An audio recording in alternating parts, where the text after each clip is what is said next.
it's Stormy Crow back with another video. So for today's video we will be getting on the topic of altars and kind of what goes into making an altar.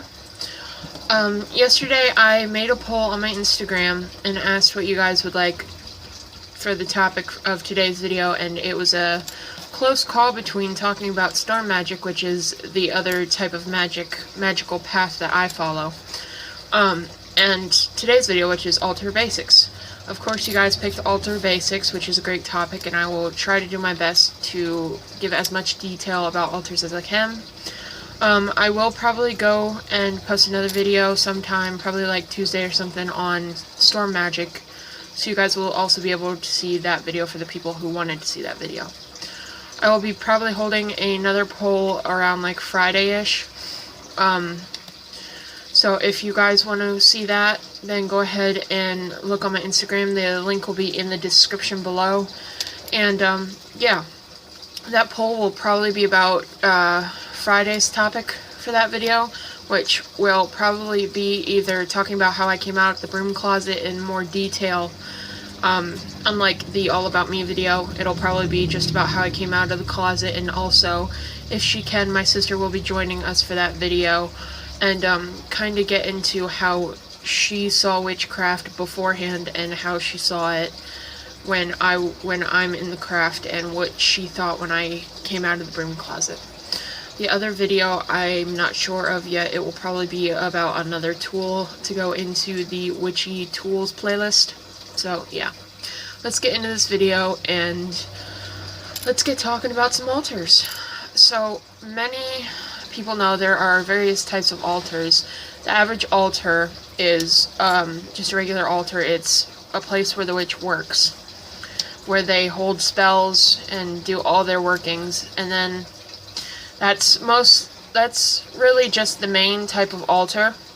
But there are other altars dedicated to things like an ancestor altar, which is obviously dedicated to your ancestors and people in your bloodline or friends and family and stuff like that. There's another altar, which I actually have. It's an altar to represent your deity, which is also known as your god or goddess or patron. I have one actually for Bast, the Egyptian cat goddess. But yeah, so that is really just where you hold like offerings, and it's to represent your deity and bring happiness to them, as well as a thanks and respect to give as offerings and stuff like that. Now, talking a little bit more about what goes on to your personal working altar. You can have all kinds of things. I know mine has pretty basic things like my mortar and pestle and different types of incense. I have a jewelry box with some of the rings I have in it, stuff like that. As well as, I know some people will hold their workings and leave them on either their altar or their deity's altar or something for that, to say you're doing like a love spell or a little confidence spell or a success spell to get, that promotion in work or something like that. They'll usually, when making it, they'll do it or leave it on their altar, or maybe their deity's altar, just so the deity can give them a little help and boost them and kind of give them a little push to get to where they need to go. I know as well a lot of people, like me, when I collect storm water, which is just regular water charged by the energies of the storms, I will put that on my deity's altar as a offering or as other things, but that so much getting more into the topic of altars. I'm trying to stay on hand with what goes onto an altar, but yeah. So that's usually what I have on my altar, is like my mortar and pestle, incense, stuff like that. A lot of witches will hold like their cauldron and stuff. I do not have one yet, but I will be getting one soon, hopefully. They usually have their cauldrons as well as incense, their Book of Shadow most times, other books, herbs sometimes. I know some witches like to have like a little cover at the side of theirs to keep all that kind of stuff, their bottles and their jars and stuff like that. But I know I personally have fake flowers on mine, as well as the bottom shelf, because my altar is on a large bookshelf. It's probably about like the size of a desk or so, but it has 3 shelves and then the top shelf. So it's the top shelf, second shelf, third, and then the bottom. On the bottom is where I keep all my jars and like my seashells and stuff like that, and then the rest is just for like knickknacks. Usually on the top I'll keep the stuff that I actually use, like my green bowl that is actually from a candle, and like my mortar and pestle, and just herbs that I use on like everyday things.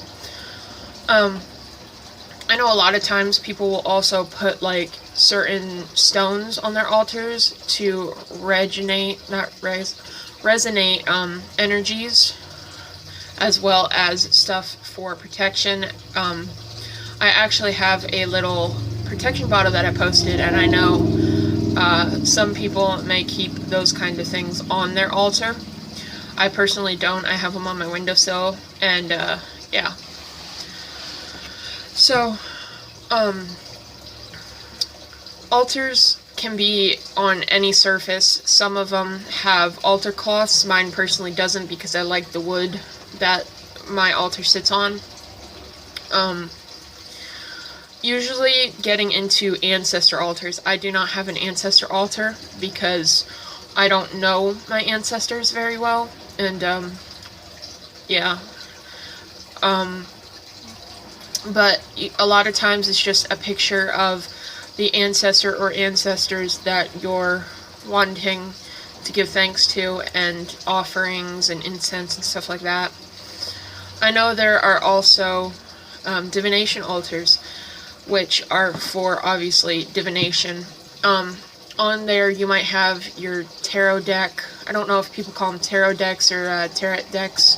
I personally call it a tarot deck. But tarot decks, whatever. Ouija boards. I know some people keep dice to do that kind of like number divination kind of thing. Some people might keep runes, crystal balls, crystals, incense, just to help them, and stuff like that as well. I think I covered pretty much all there is on altars. Obviously not everything. There's also like figurines you can get for such thing. Like if you follow, like for my instance, Bast is the cat goddess, so if I want to please her, I might get like a cat sculpted candle, or some kind of herb or incense blend that is special to her, with like catnip or something in it. But yeah, that will be more of that topic on Bast will be for my goddess or god and goddess deity video that I may or may not drop. I'm still debating it. But yeah, thanks for watching, guys. I do have an Etsy shop. Link will be in the description, along with my Instagram and the Etsy shop's personal Instagram. I am a creator there, also with my sister and my aunt. We have a few items up. They're pretty cheap, and they're very well, they're handmade, and it took us a lot of time. So if you guys would like to check that out, please do. As well as I will be holding another poll soon for the topic of Friday's video on my Instagram, so check that out too. Thank you guys. If you like this video, please like it and subscribe, and have a wonderful day. Bye guys.